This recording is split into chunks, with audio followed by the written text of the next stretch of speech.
Saludos, feliz noche. Bienvenidos a Cielos Abiertos para las Naciones, en el espacio que tenemos hoy de reforma y transformación. Así es de que estará con nosotros nuestro estimado hermano José María Moragüez de Reconquista, Argentina. Así es de que bendecidos, compartan. Será un tiempo de gran edificación.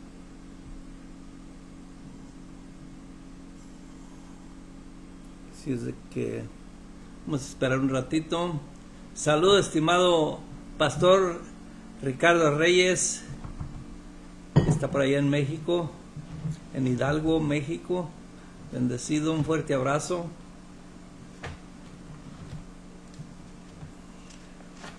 Porque vamos a esperar un ratito que se conecte nuestro hermano.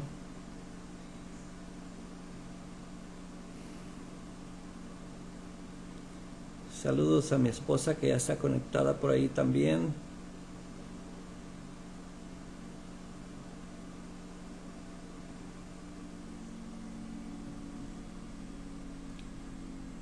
Bueno, saludos a los que se están conectando.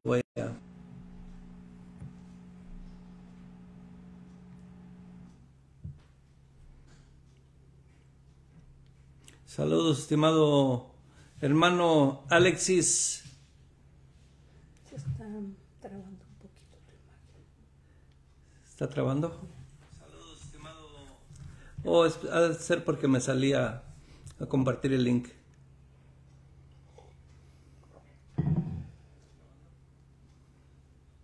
Sí, como me salí, me metí a WhatsApp. Saludos, estimado hermano pastor Juan Quinquela de Perú, bendecido. Ya está el hermano por aquí. A ver si por aquí me aparece. Ya me apareció por aquí. Ya.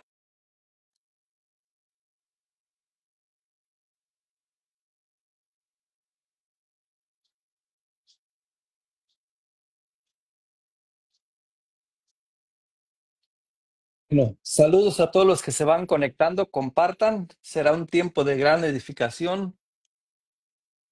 Dice que no puede entrar. José María. Le veo por aquí. Ahí lo voy a agregar otra vez. Ahí le mandé el link otra vez, la invitación. A veces tardamos un poquito, pero parece que ya va a llegar. Saludos, estimado hermano, bendecido. Gusto en tenerlo con nosotros. Hola, mi hermano. Decime si se está escuchando, Federico. Sí, se escucha bien. Se escucha muy bien. Ah, perfecto. Bueno, tuve alguna dificultad para ingresar, por eso la demora. Te veía ahí que estabas recibiendo la gente. Ahora no sé por qué no te estoy viendo yo en la cámara. Solamente me estoy viendo yo mismo, digamos. Oh, sí. Voy a ver si puedo. Hay algo que puedo hacer aquí. De mientras le pedimos disculpas a los hermanos que ya están. Sí. Saludos a todos los que se van conectando. Estimado Misión Victoria, estimado Pastor Leonardo, el Pastor Ricardo Reyes, Magda Peñalosa,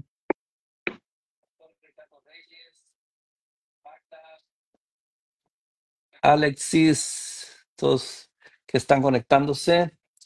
Pues sí, ¿nos puedes ver a los dos o no? Sí. No, solamente veo lo mío, ¿sí? pero igual podemos seguir, ¿viste? Sí. Yo creo que así hay que seguirle porque sí está medio, no sé ni por qué estará pasando. Voy a ver por aquí. Sí. Bueno. La audiencia sí los podemos ver a ambos. Ok. Todos nos pueden ver a los dos, si es de que. Perfecto, perfecto. Bueno, entonces voy a pasar adelante. Vamos a pasar a bienvenidos a todos los que están uniendo, los que ya están conectados. Bienvenidos a lunes de reforma y transformación, como es lo estamos haciendo todos los lunes para edificarnos, para seguir avanzando en el propósito eterno de Dios. Y esta noche tenemos con nosotros un invitado que nos va a traer la palabra, nuestro hermano José María Morgués de Reconquista, Argentina, un gran hermano. Y con todo gusto me da para mí es un honor tenerlo con nosotros. Si es de que, estimado José María, le cedo el espacio. Bienvenido a Reforma y Transformación. Bien, ¿cómo está Federico? Muy agradecido de mi parte este tiempo que me abrís para poder compartir con los hermanos a través de las redes tuyas, cielos abiertos para las naciones, así que gracias. Gracias. No sé cuál es el tiempo que usualmente ocupan en las ponencias. Estamos tratándolo de hacer en 1 hora, pero a veces nos tardamos 1 hora y media, depende, no hay limitación. El otro día nos tratamos Bueno, con unos hermanos casi 2 horas y nos edificamos mucho, pero sí, sí, pues tratar de respetar el horario, porque pues entiendo que necesitas dormir porque ya es tarde, son las 12 de la noche y pues son las 12 de la noche. agradezco que aunque sea tarde, estás dispuesto a compartirnos. Sabemos que es tarde, va, y pues agradezco la responsabilidad de compartir la palabra. No, te vuelvo a decir, un privilegio poder sembrar esta palabra del reino de Dios, esta palabra esencial en el corazón de los hermanos que seguramente son buena tierra. Cuando en el reino de Dios se dice que el sembrador salió a sembrar y la semilla cayó en buena tierra y produjo fruto, y así el fruto está en toda la escritura, en todas las parábolas de Jesús. El fruto siempre tiene que ver, el fruto del reino, siempre tiene que ver con la vida de Cristo en y a través de nosotros. Amén. La vida de Cristo en y a través de nosotros. Por Amén. eso un poquito el tema, para ir entrando en clima, no voy a ser muy extenso seguramente. No sé, Federico, si abren un tiempo para algún intercambio, para algunas preguntas, si vos lees los comentarios de los hermanos en el programa, pero por ahí estaría bueno si alguien tiene alguna inquietud sobre lo que se está hablando, que interactuemos y que vos puedas leer algunos de los comentarios de los hermanos, preguntas, aportes que se hagan. Sí, casi siempre Eh, tratamos de parar un ratito como a la media hora, 45 minutos para ver los comentarios y saludar a los hermanos y dar seguimiento si alguien tiene una pregunta. Bien, entonces, primer parada la hacemos 12:30, si te parece. Está bueno, sí. Bien, recordame, si yo paso de largo, recordame, por favor. Hay algunos hermanos que están en línea que conozco, otros que no. De mi parte, el Señor los bendice y un privilegio sembrar en la vida de ustedes. Digo, siempre el fruto en el reino tiene que ver con la expresión de Cristo. La expresión del Hijo. A mí me gusta decir en el que somos y existimos. Es un poquito el título hoy para hacer de guía en este conversatorio, en este tiempo que vamos a compartir. Hoy para mí ya es 28 de octubre, ¿sí?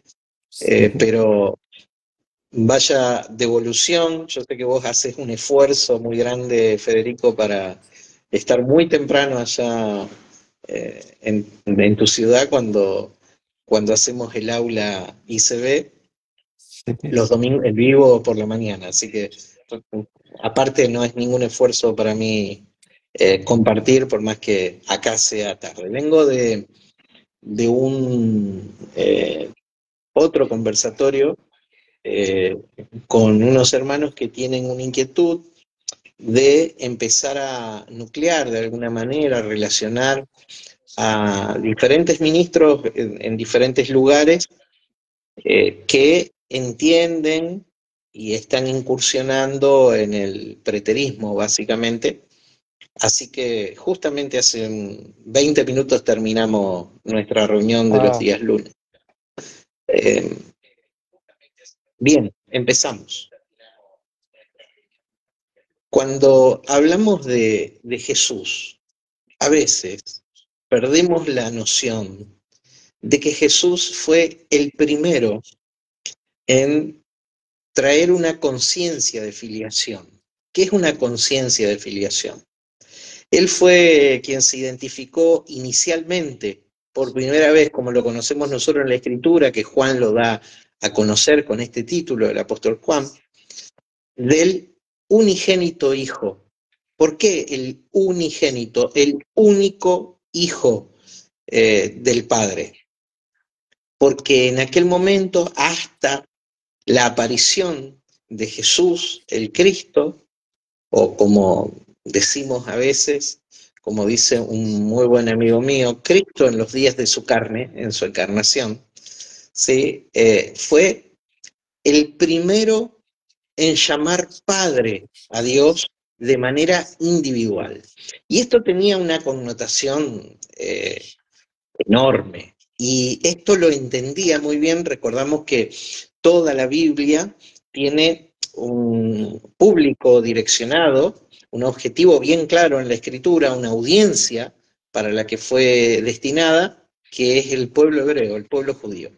Entonces, entender la cosmovisión hebrea de aquel tiempo es fundamental para no errar en cuanto a la interpretación de la Escritura.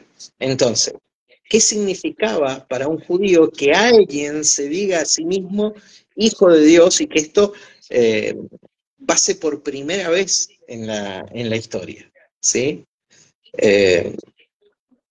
Esto era muy pesado, porque esto era atribuirse muchas de las profecías que antes se había tenido sobre el Mesías, el ungido, el Cristo, básicamente del pueblo hebreo. Por ejemplo, ya el Salmo 2, una escritura mesiánica, una escritura que señala al Mesías de Israel, que esperaba al pueblo, el pueblo hebreo, dice: ¿por qué se amotinan las gentes y los pueblos piensan cosas vanas?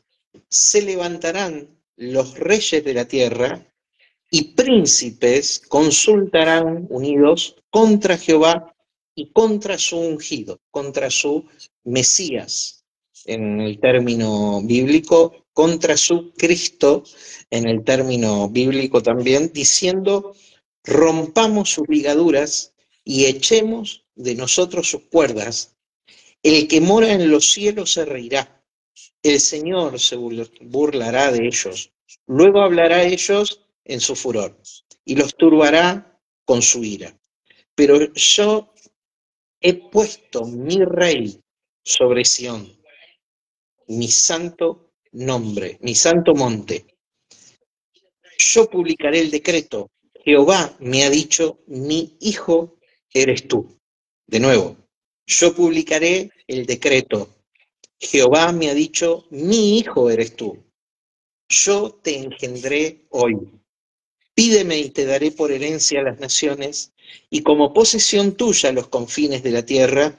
Los quebrantarás con vara de hierro, como vasija de alfarero los desmenuzarás. Ahora pues, oh reyes, sed prudentes, admitid amonestación, jueces de la tierra, servid a Jehová con temor y alegraos con temblor, honrad al Hijo, para que no se enoje y perezcáis en el camino, pues se inflama de pronto su ira. De nuevo el verso 7. Yo publicaré el decreto, Jehová me ha dicho: mi hijo eres tú. Entonces, con esta profecía tan direccionada, con este salmo de David tan direccionado, de Dios declarando: mi hijo eres tú, yo publicaré el decreto, el derecho legal al reino, a la corona, al trono sobre el pueblo de Israel.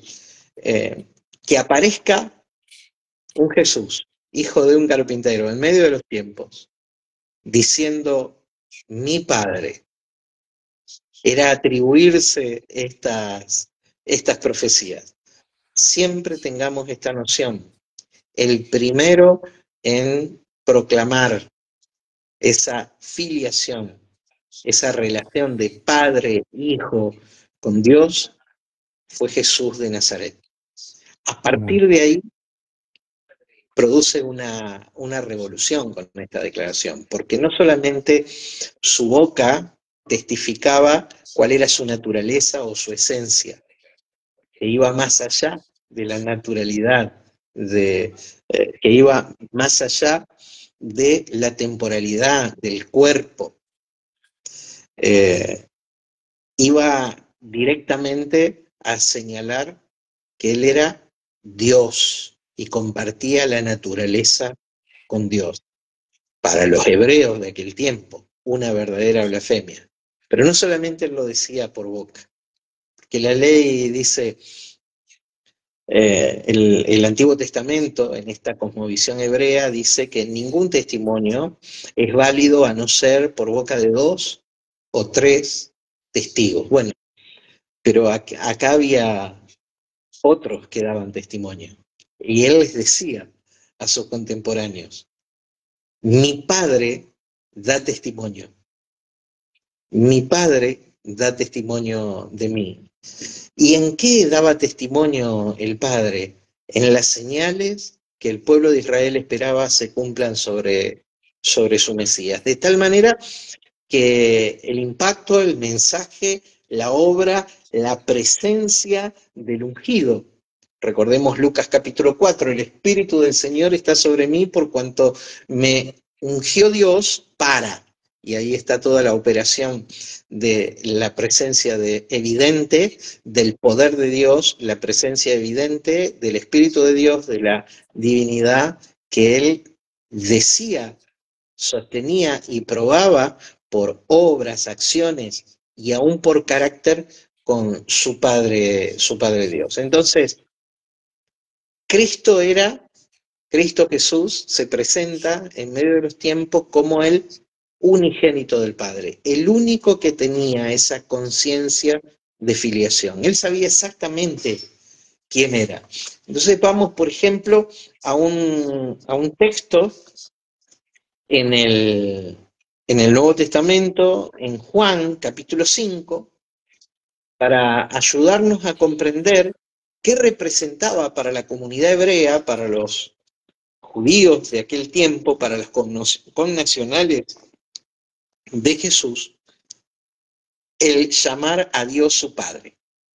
Dice el texto, luego de haber sanado al paralítico en el estanque de Betesda, en el capítulo 5 de Juan, en el verso 17, y haber generado una conmoción, un revuelo especialmente de los fariseos, cuestionando, esperó un día de reposo para sanar, no podía haberlo sanado en otro momento, ¿sí? Dice la Escritura en el verso 17 del capítulo 5 de Juan, y Jesús le respondió, mi Padre hasta ahora trabaja y yo trabajo. De nuevo, él posicionándose frente a sus contemporáneos, llamando a Dios su Padre. Verso 18. Verso 18, el verso que sigue, es el que le da el sentido de época a las palabras de Jesús. Dice, por esto los judíos aún más procuraban matarle, porque no solo quebrantaba el día de reposo, sino que también decía que Dios era su Padre, que Dios era su propio Padre. Y observen las palabras a continuación, el final del verso. Dice, haciéndose igual a Dios. Porque si hay algo que estaba claro, que declarar que Dios era su Padre significaba de que él compartía la naturaleza con Dios. Hasta ese momento ningún hebreo se había atrevido, no tenía esa conciencia de filiación. Pero aparece Jesús en medio de los tiempos reclamando esa posición, reclamando esa postura, esa relación, esa filiación en medio de los tiempos, ¿sí? Y revelándose como aquel que cargaba la esencia, la naturaleza de Dios en él. Miren, el hombre despierto, Jesús como prototipo del hombre despierto. El que había despertado de aquel sueño profundo en el que cayó Adán cuando se echó a dormir al darle la espalda a Dios en su desobediencia. Jesús como el postrer Adán, el hombre prototipo, ¿sí?, de los despiertos, el hombre que marca el camino de la espiritualidad, revelando cuál es el fin del entendimiento del ser espiritual, que es nada más ni nada menos que el entendimiento de que el Hijo de Dios comparte la naturaleza esencial de Dios. Esto es lo que Jesús vino a traer, aparte de consumar su obra en la cruz del Calvario, abolir, terminar, acabar, llevar a completitud la ley, liberar al hombre de aquellas transgresiones, a los hebreos de aquellas transgresiones. Vino a traerle a la humanidad la conciencia de quién somos delante de Dios. De ahí en más, a mí me gusta plantearlo en estos términos. Para mí hay 3 términos que lo uso indistintamente, los mezclo, uso uno, uso otro, para que nos entendamos. Uso el término espiritualidad junto con esencialidad y junto con eternidad. Porque eso básicamente es la revelación, el entendimiento de la revelación de quién es el Hijo hoy. ¿Quién es el Hijo hoy? En los términos del Antiguo Testamento, la palabra hijo, en el verso 7 del capítulo 2, del Salmo 2, cuando dice, mi hijo eres tú, yo te engendré hoy, ahí la expresión hijo es el vocablo hebreo ben, que significa constructor del nombre de la familia, el iniciador de la familia. Por lo tanto, ¿quién es Cristo? Cristo, que se presenta como el unigénito, va a la cruz, consuma la obra y resucita ya no como el unigénito, sino como el primogénito, esto es, el primero de muchos otros, ¿sí? El primero de muchos otros es el constructor, el hijo, el constructor del nombre de la familia, ¿sí? Esa palabra, mi hijo, ven, eres tú, yo te he engendrado hoy. Esa palabra engendrar, en el idioma hebreo, es la palabra shalat, que significa engendró, parió, nació, soportó. Médicamente es quien fue recibido por una partera, o sea, hay un nacimiento de la conciencia en él de quién era él, de quién es él.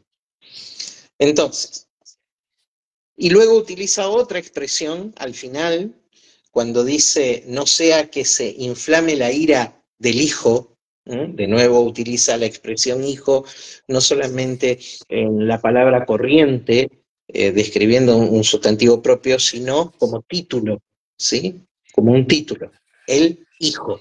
En este caso nosotros lo identificamos al hijo con mayúscula, por eso decimos un nombre, un título, el hijo. Ahí la expresión hijo, la segunda vez que aparece en el verso 12, para que no se inflame la ira del hijo, ahí es la expresión heredero. ¿Heredero de qué? Del trono. Pídeme y te daré por herencia las naciones, no el pueblo de Israel solamente, sino las naciones. Ellos esperaban un Mesías nacional, un reino nacional limitado a su etnia, a su raza, a su tiempo, pero resulta que el hijo que venía, profetizado por Isaías ahí en el capítulo 9, verso 6, hijo nos es nacido, hijo nos es dado, y el principado sobre su hombro, y será su nombre llamado Emmanuel, príncipe de paz, Padre eterno.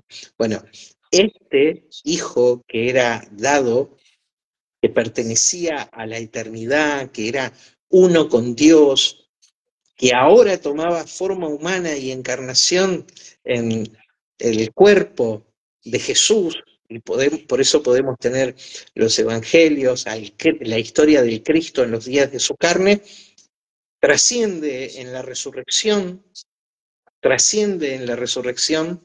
para ser evidentemente declarado a toda la creación hijo de Dios. Miren, en Romanos capítulo 1, verso 4, el apóstol Pablo completa la declaración del decreto del Salmo 2 para los hebreos, porque dice que la declaración, que Jesús fue declarado hijo de Dios con poder mediante la resurrección de los muertos. O sea, la evidencia de que él realmente era el Hijo de Dios era la resurrección de los muertos.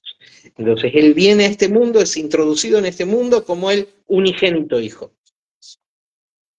Y resucita, ¿sí? Consuma su obra de pasión, resucita, trasciende esta vida como el primogénito, el primero de muchos otros.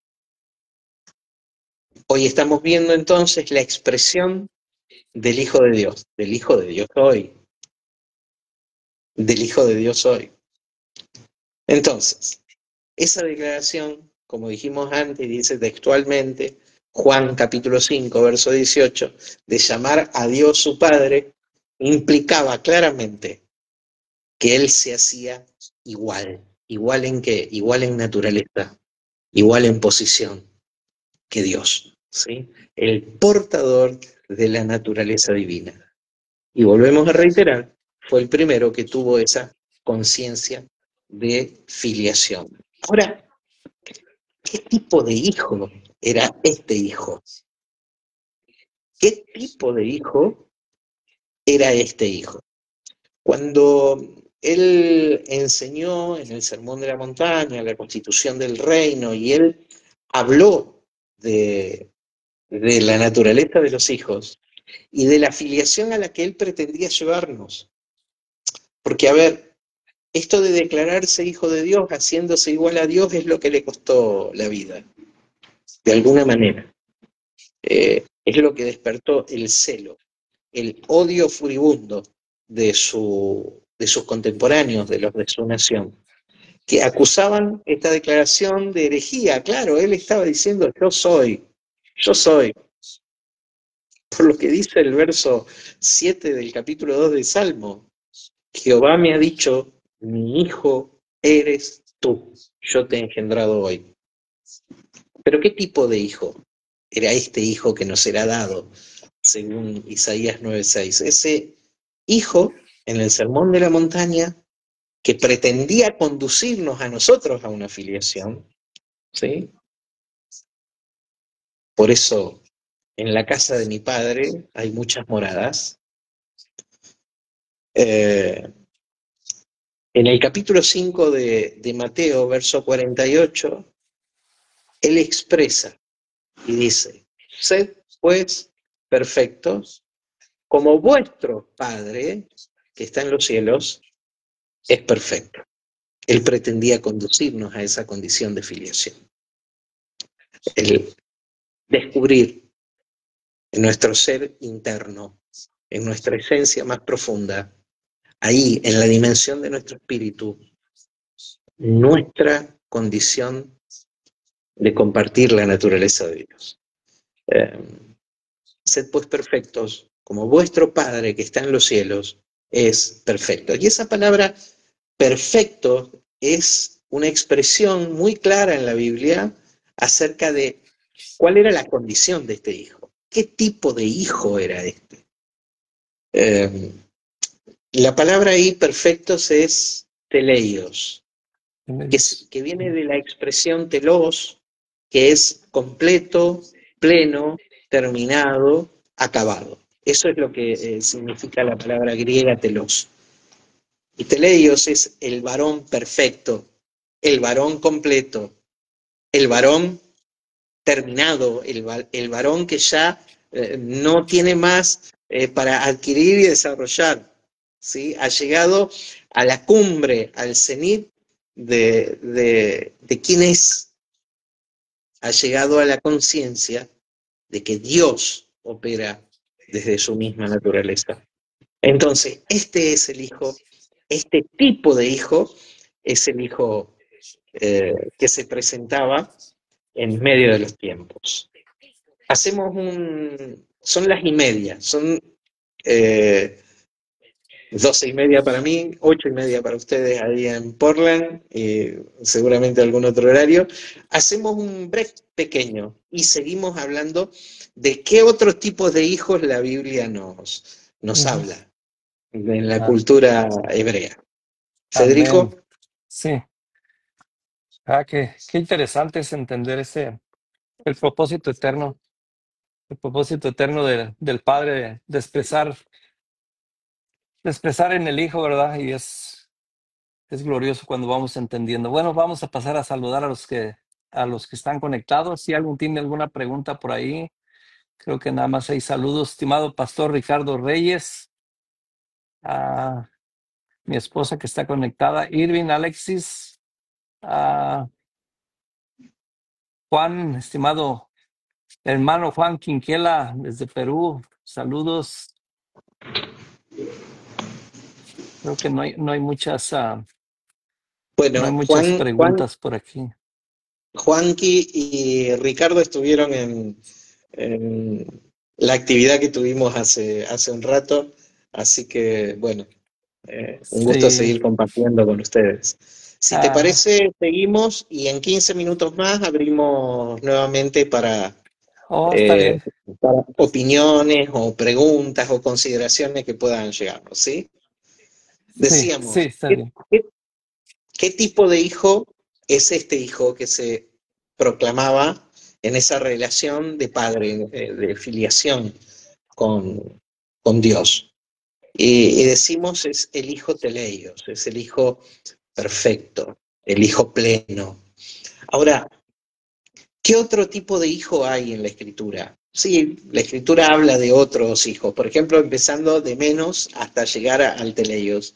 En primer lugar, habla de que hay un hijo que es nepios, o sea, un bebé, podemos decir. Es la descripción de la etapa del hijo en su etapa de bebé. Y esa es la palabra nepio y es traducida hijo en la escritura.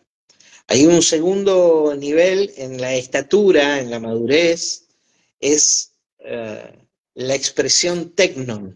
Por ejemplo, para que ustedes se den una idea de cómo se usa ese vocablo griego en la escritura, Pablo le dice a Timoteo y a Tito, a ambos lo trata en las 3 cartas pastorales, le llama tecno.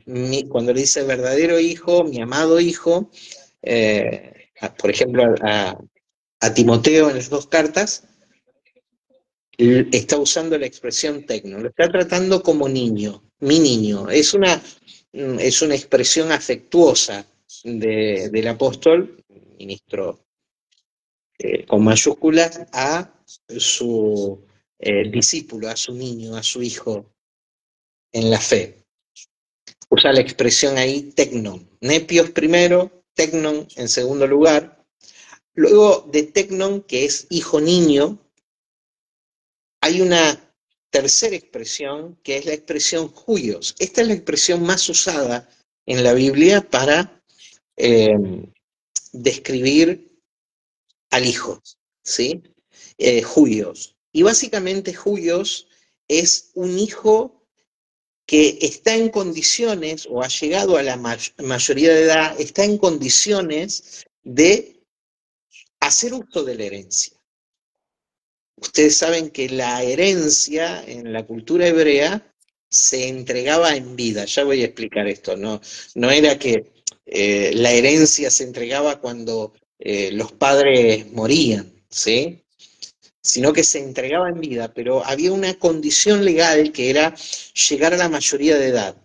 Eh, Adquirir la condición de Julios, hijo adulto.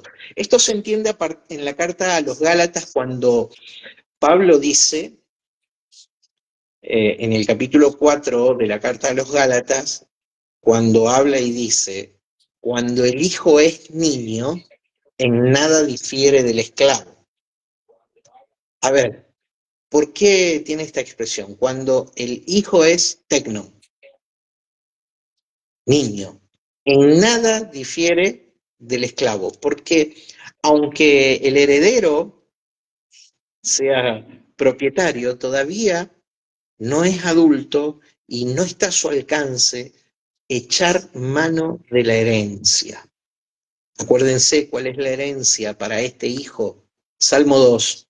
Pídeme y te daré por herencia las naciones. Él ya no solo se presenta como el rey de Israel. Jesús de Nazaret, desde una visión preterista, desde una visión de consumación total, él ha sido el rey de Israel, como todos los reyes del reino, cuando el reino estaba unido. Primero, Saúl, que reinó 40 años sobre Israel. Segundo, David, que reinó 40 años sobre Israel. Tercero, Salomón, que reinó 40 años sobre Israel. Luego la división. Ya no contamos más con el reino en una situación de unidad. El próximo rey que gobierna 40 años sobre Israel es Jesús de Nazaret. ¿Desde cuándo? Desde su muerte y resurrección hasta la consumación de todas las cosas, su venida en juicio sobre la nación de Israel en el año 70. Desde el año 30 hasta el año 70. 40 años. El hijo que era rey de Israel, pero que hoy, a partir de su vuelta al Padre, su sujeción al Padre, como dice 1 Corintios 15, luego que todos sus enemigos fueron puestos por estrado de sus pies, entonces, luego que la muerte fue definitivamente vencida, entonces le entrega el reino al Dios y Padre, y hoy, fusionado con Dios Padre, el Cristo eterno es Rey sobre toda la creación. Bueno, entonces, ¿qué tipo de hijo había? Número 1, Nepios, bebé. Número 2, Tecno, el hijo niño. Número 3, Julios, el hijo adulto, con derecho a echar mano y hacer uso de la herencia. Número 4, el hijo perfecto, el hijo pleno, el hijo total, el hijo absoluto. Observen que aún en la iglesia primitiva, en la iglesia del primer siglo, cuando el apóstol Pablo habla de esta estructura, los 5 ministerios, y él mismo constituyó a unos apóstoles, a otros profetas, a otros evangelistas, a otros pastores y maestros, a fin de perfeccionar a los santos, verso 13, para la obra del ministerio, verso 14, hasta que todos lleguemos a la unidad de un varón perfecto. Ahí aparece la expresión teleios, el varón perfecto, el varón pleno. Esa concepción de unidad de los maduros, de los entendidos. El máximo nivel de hijo. El hijo que a partir del año 70 nosotros tenemos el alcance en el cual somos y funcionamos, en el cual somos y existimos. Hay una discusión, que es una discusión teológica, por falta de consideración de que la escritura fue dada para una audiencia determinada, que nos lleva a pensar qué tipo de hijos somos, porque se nos ha dicho que somos hijos nacidos de Dios, pero también se nos ha dicho que somos hijos adoptados de Dios. Por ejemplo, Efesios 1:4 dice, en quien tenemos adopción por su sangre, perdón, por su sangre no. Habla en el verso 4 de según nos adoptó en él. Esa es la expresión, según nos adoptó en él. Entonces, ¿somos adoptados o somos nacidos hijos? Sucede que está fuera de la gramática del castellano lo que es el acceso al significado de lo que para Pablo y la audiencia del primer siglo significaba la adopción. ¿Sí? Primero vamos a ver Juan capítulo 1, verso 13. El verso 12 dice, mas a todos los que le recibieron, a los que creen en su nombre, les dio potestad, exousia, poder y autoridad, de ser hechos hijos de Dios. Verso 13. Los cuales no son engendrados. ¿Recuerdan el Salmo 2? He puesto mi rey sobre Sión, declararé mi decreto, mi hijo eres tú, dijo Jehová, mi hijo eres tú, yo te engendré hoy. Y acá dice, los cuales no son engendrados de sangre, ni de voluntad de carne, ni de voluntad de varón, sino de Dios. Y la palabra engendrados acá, en el idioma griego, en el Nuevo Testamento, nos ayuda a entender qué es esto de la filiación, de la relación padre-hijo, que hubo primeramente en Jesús de Nazaret, pero que Él la impartió en esa a través de su Espíritu, del Espíritu de Cristo en nosotros, de esa conciencia de unión con el Padre que tenemos. Los cuales no son engendrados. Engendrados es la palabra en el idioma griego progenos, de donde viene en el castellano progenitor o padre. ¿Qué significa? El que puso su simiente o su naturaleza, su ADN. Hoy una prueba infalible de filiación que comprueba la paternidad o la filiación de alguien es una prueba de ADN. Hoy está al alcance de laboratorios, de la ciencia. Pero ya el texto, la expresión, la construcción griega de la palabra progenos, engendrar, que en el medio tiene la partícula gen, de genética, naturaleza, ¿sí? Implica, y nos muestra claramente, nos muestra gramáticamente, que Dios puso su naturaleza en los hijos. Dios puso su naturaleza en su Hijo. Primeramente en el Hijo, luego en los hijos. Nosotros. En los hijos en Él. ¿Qué somos? ¿Qué somos? Entonces, ¿qué tipo de hijos nosotros somos? Somos hijos que comparten la naturaleza con el Padre. Para que lo entendamos de alguna manera. Tu espíritu está hecho, ahí vamos a empujar un poquito nuestro entendimiento, ¿sí? Tu espíritu, vamos a ensanchar un poquito el odre para que se estire. Nuestro entendimiento, para que se estire. Tu espíritu, ¿de qué está hecho? Tu espíritu está hecho del Espíritu de Dios. Amén. Hay una naturaleza divina en tu vida. Tu espíritu, que es nada más ni nada menos que el espíritu del Hijo en el que sos y existís, del Hijo en el que somos y existimos, es nada más ni nada menos que el espíritu de Cristo, el Espíritu de Dios. Miren, yo me remito a la historia archiconocida, mito o realidad, no es trascendente, no es tema de discusión ahora, del Adán. Cuando en la creación de Adán dice que Dios formó a Adán, su cuerpo, del polvo de la tierra.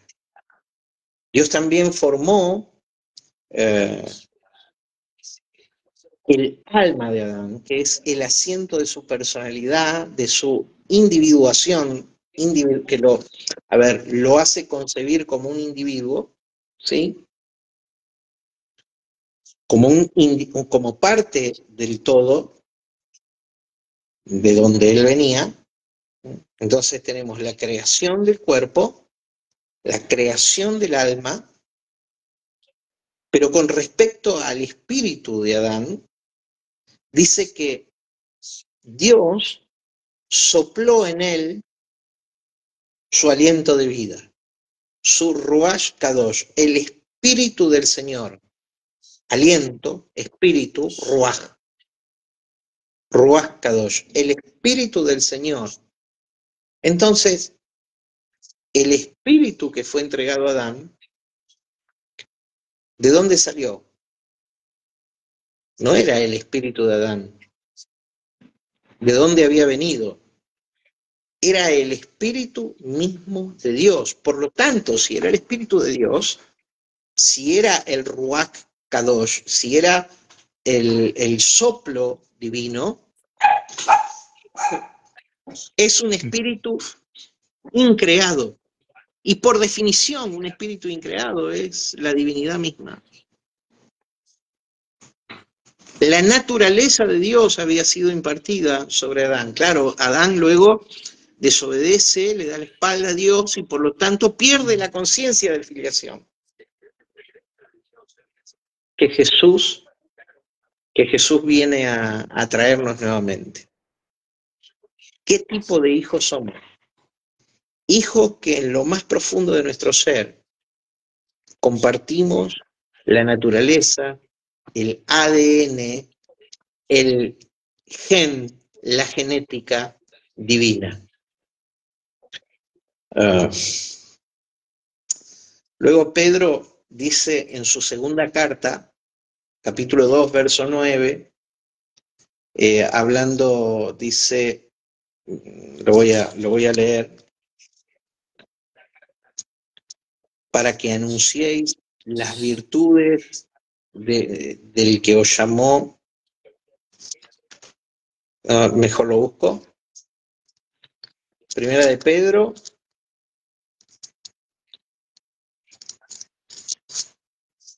a ver,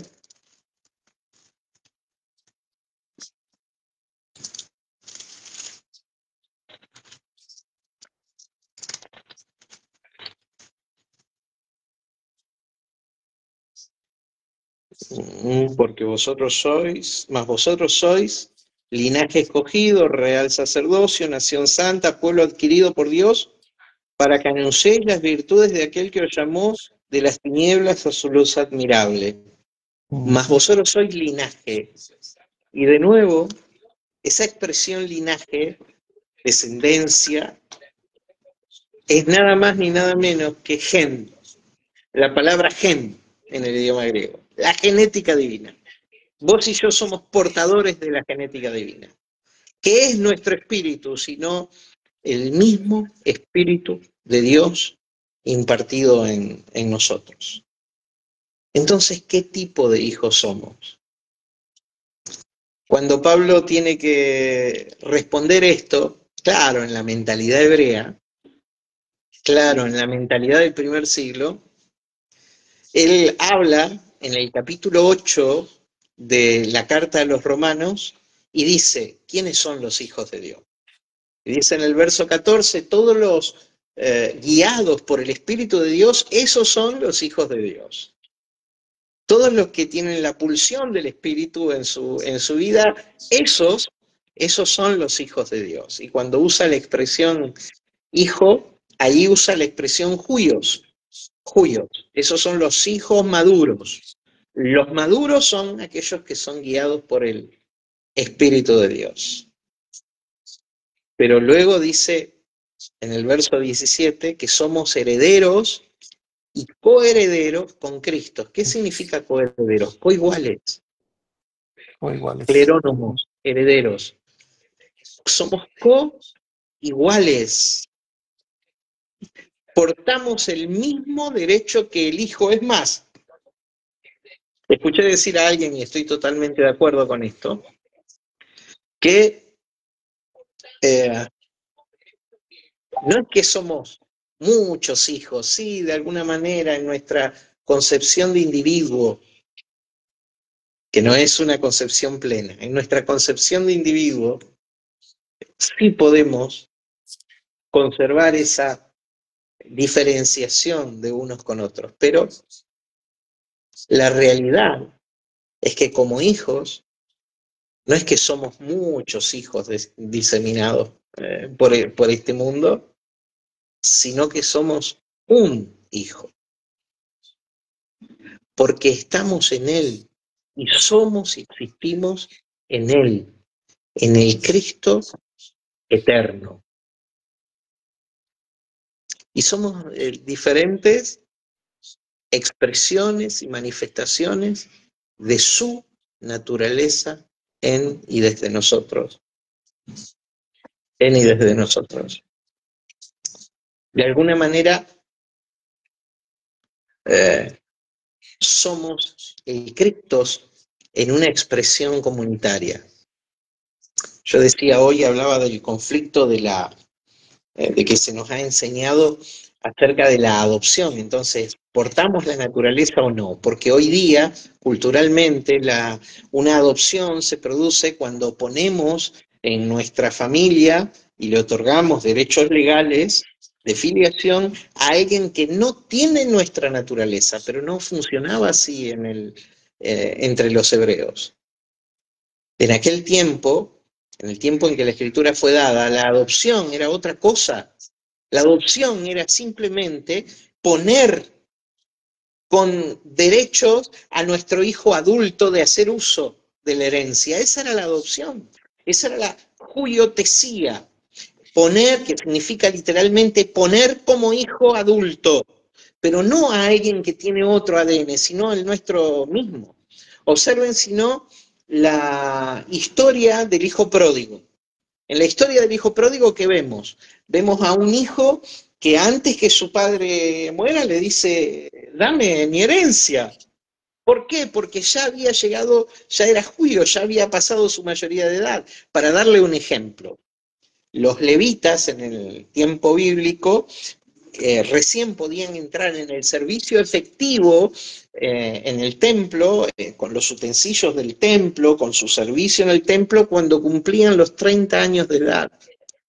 No antes, porque los 30 años en la cultura hebrea determinaba la judiotesía, ser puesto como judío, como hijo adulto con derecho a hacer uso de la herencia. Imagínense un levita sirviendo a Dios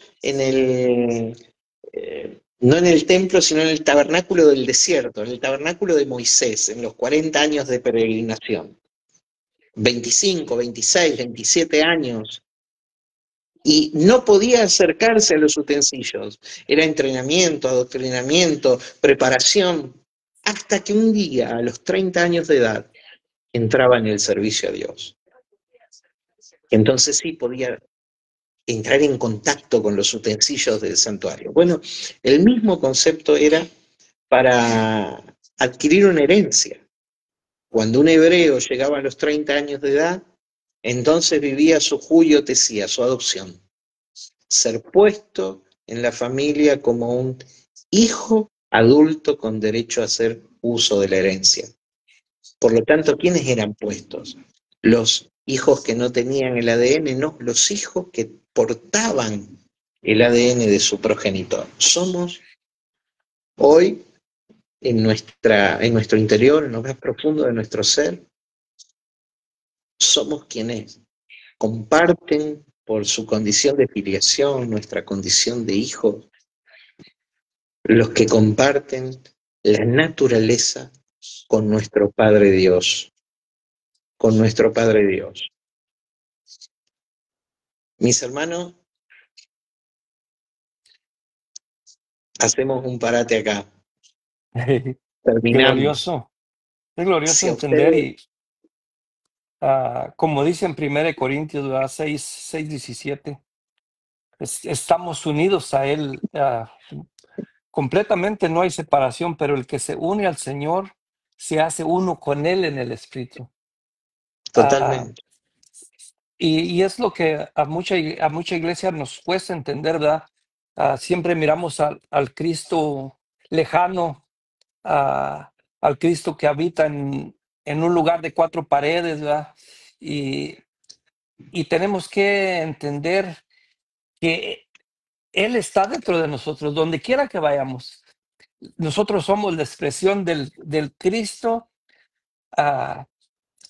pleno, del Cristo que es en la consumación total. Y es muy interesante todo lo que nos ha estado enseñando, estimado hermano. Así es de que vamos a pasar a saludar los que están conectados por ahí.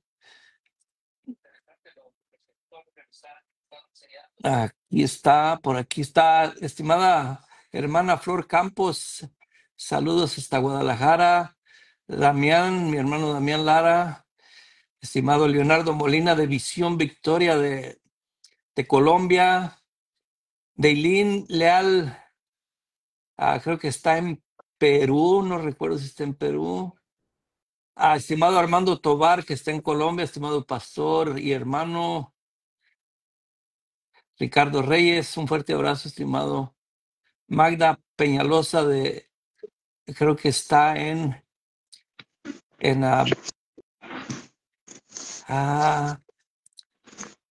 no recuerdo dónde está, se me que está en Venezuela o no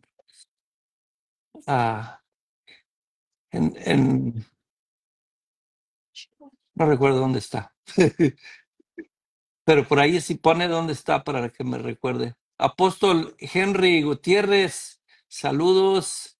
No sé dónde está tampoco, pero ¿quién más? Hagamos una reunión los mexicanos, dice el pastor Ricardo Reyes. Invitamos a nuestro apreciado José María. Claro que sí, claro que sí, hay que hacer una reunión para invitarlo. Interesante y muy importante, dice el pastor Ricardo Reyes. En el qué tiempo la audiencia original. Saludos a estimado Juan Quinquela, Eisel Díaz, bendecidos, gracias por disponer y impartir esta interesante impartición. Totalmente, dice Ricardo. Bueno, creo que a ver quién más está por aquí. Carlos Ramírez, saludos. Apreciamos aprender las cosas del Eterno que ahora mora en nosotros. La expresión del Hijo, dice el pastor Ricardo Reyes, pleno en el reino. El varón de Dios, saludos al varón de Dios de por allá de California, estimado pastor José de California. Carla Ayala Campbell, saludos. Victorio García Barbón. Maritza Salazar, hasta Saltillo, Coahuila, estimada maestra.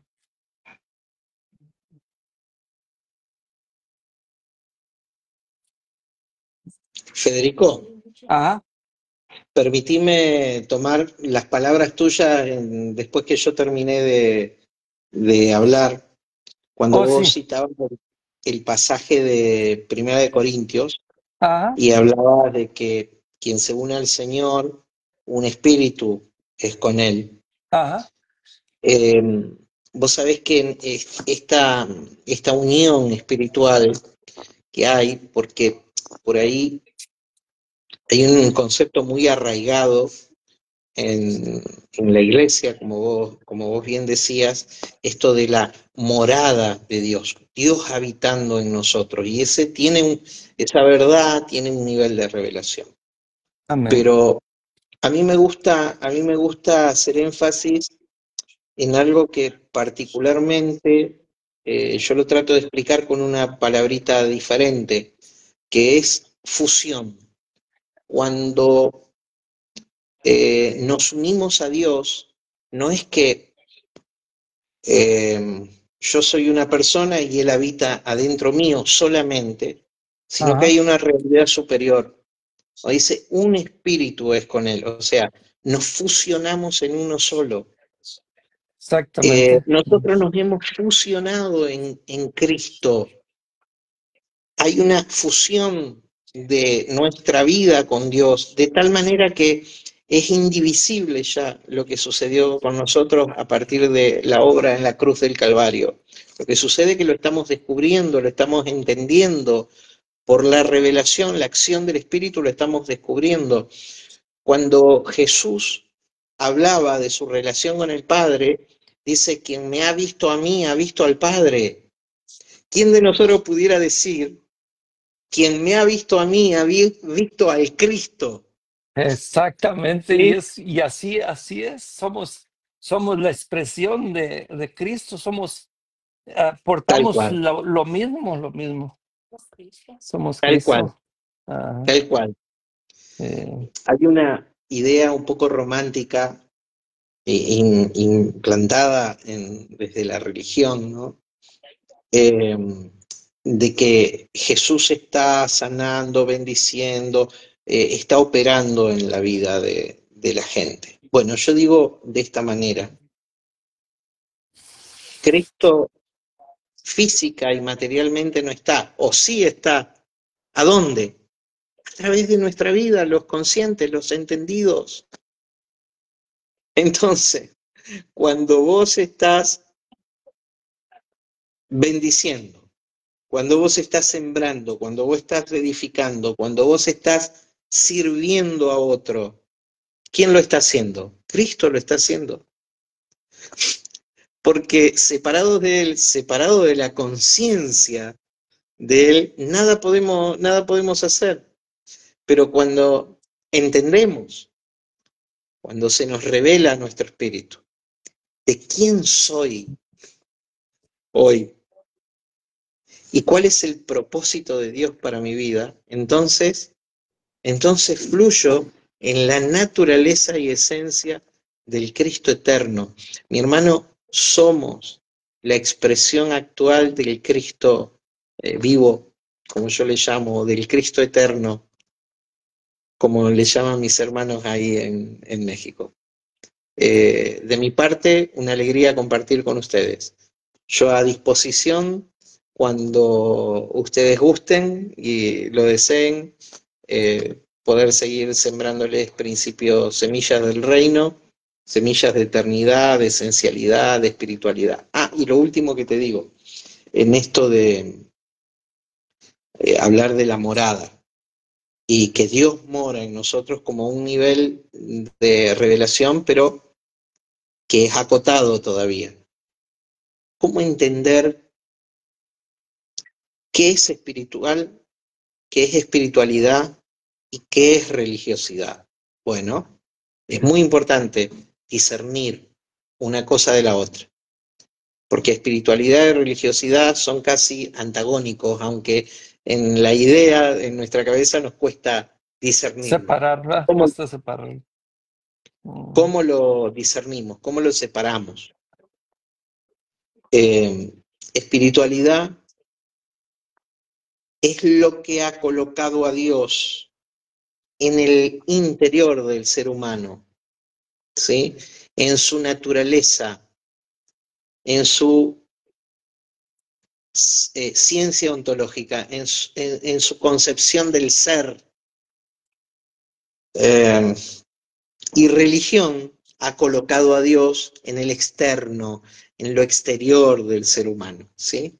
Entonces, esta es una manera de identificar claramente si es espiritualidad o religión en donde estoy participando, de lo que estoy participando. Pero hermano, ha sido un gusto para mí compartir con ustedes, un privilegio. A muchos de ustedes conozco, otros los empiezo a conocer a partir de esta noche. Una alegría estar con ustedes. De mi Un fuerte parte, abrazo, he terminado, Federico. un fuerte abrazo. Muchas gracias por compartirnos. Ha sido un privilegio tenerlo con nosotros. Y pues aquí estamos, vamos avanzando y, y nos vemos el domingo en la mañana por ahí.